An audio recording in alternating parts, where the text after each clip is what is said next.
Hello everyone.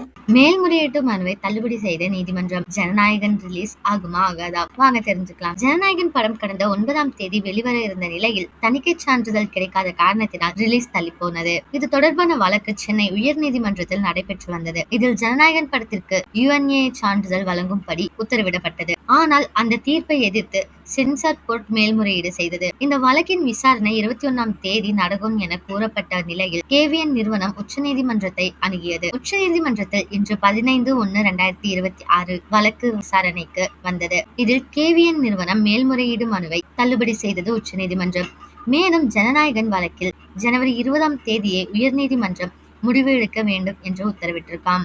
ஆகையால் வருகின்ற 20ஆம் தேதி உயர்நீதிமன்றத்தில் ஜனநாயகன் படம் வெளிவருமா இல்லையா என்பது குறித்து முடிவு எடுக்கப்படுமாம். உங்களை யாரெல்லாம் ஜனநாயகன் படத்துக்காக வெயிட் பண்ணிட்டு இருக்கீங்களோ அவங்கள கமெண்ட்ல சொல்லுங்க. இதே மாதிரி லேட்டஸ்ட் சினிமா நியூஸ் அப்டேட் தெரிஞ்சுக்கணும்னா இந்த சேனலை சப்ஸ்கிரைப் பண்ணிக்கோங்க.